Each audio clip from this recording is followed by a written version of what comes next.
Hey, good morning, guys. Thank you for tapping in for some real talk from the heart this morning. God bless y'all, man. We are reading through God's Word, the Bible, the whole Bible, twice per year, 7 chapters per day. It's about an hour of reading, right? Genesis to Revelation. We are on our second time through the Bible in 2022.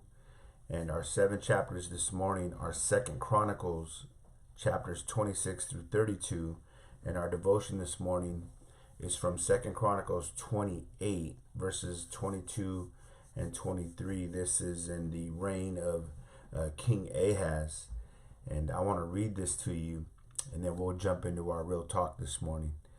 It says, "Now in the time of his distress, King Ahaz became increasingly unfaithful to Yahweh.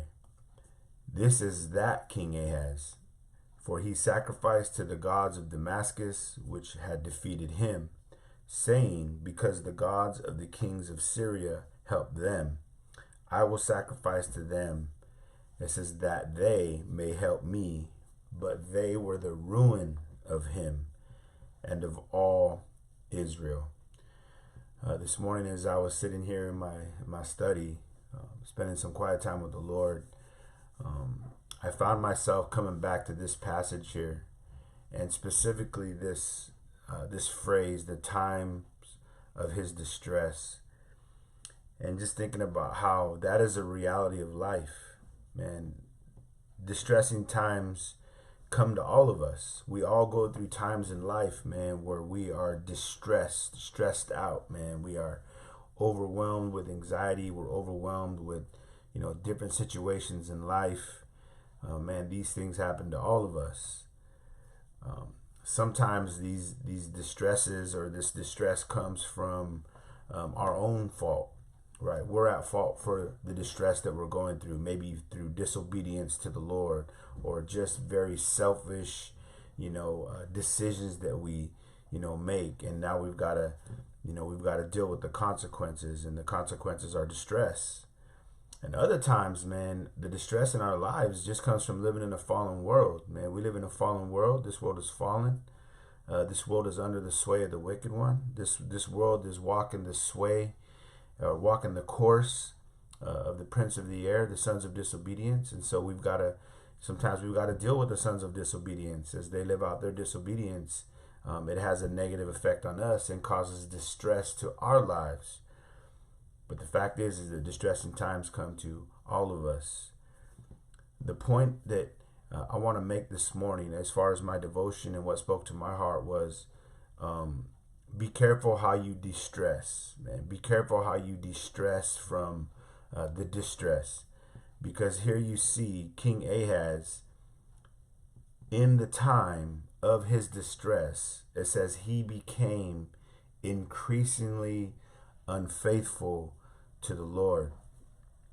The temptation to compromise, the temptation to become unfaithful to God comes when you are stressed out, when you are going through hard times in various areas of your life, maybe in your marriage, maybe in your finances, maybe in your health, maybe in some other relationship of some kind that is not going the way, right, you would like it to.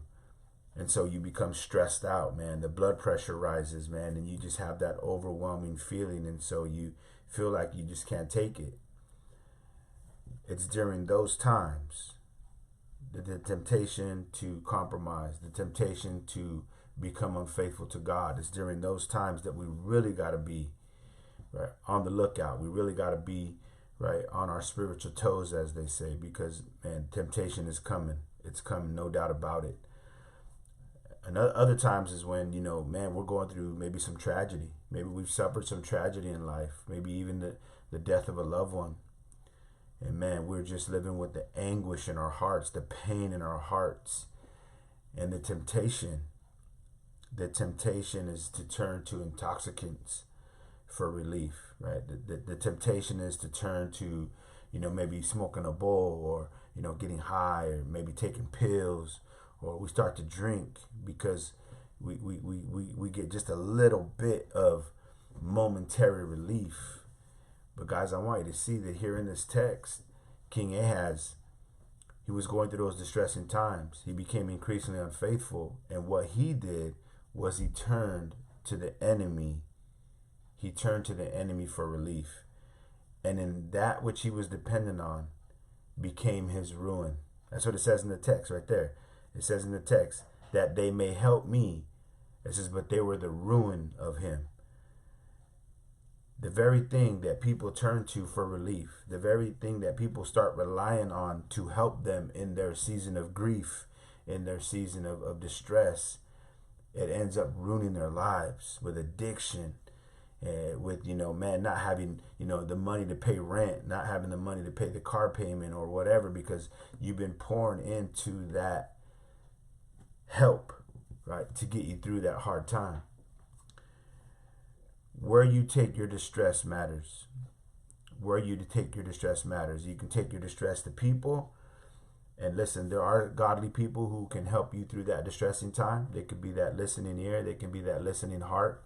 They can be present and able to, give you some good godly counsel. But other times, man, you can take your distress to people who are carnal, who don't have the mind of Christ, and who will offer you bad advice. Where you take your distress matters. Other people, they take their distress, like I said, they'll take it to intoxicants. Beloved, we need to take our distress to the Lord first and foremost. King Ahaz, he didn't turn to the Lord. He didn't turn to the Lord and say, God, I'm distressed, I'm overwhelmed, right? I'm being defeated. And in King Ahaz's life, the times of distress was a direct result of his disobedience to God. But beloved, I want you to see this morning. Please, listen, take your distress to the Lord. Why? Because he cares for you. Because he cares for you. Don't blame the Lord for your time of distress. Don't blame the Lord for your time of grief. Don't blame the Lord for your time of difficulty and hardship. He's not to blame. He's not to blame. But where you take your distress matters. And I pray that you would take your distress to the Lord this morning. You would take that pain and you would give it on the altar, all of it, and say, God, I'm offering my pain to you this morning.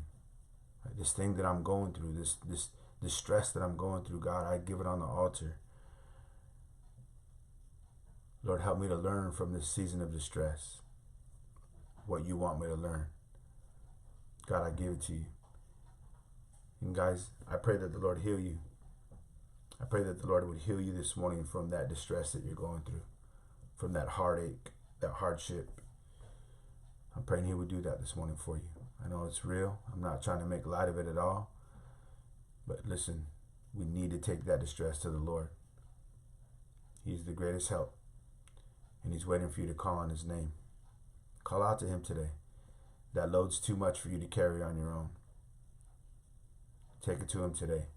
The Lord loves you. I love you too. Man, I am praying for you right this morning. And I hope you're praying for me as well. All right, God bless y'all, man. I hope you have a great Monday. I hope you have a great week. Stay intimate with Jesus, y'all.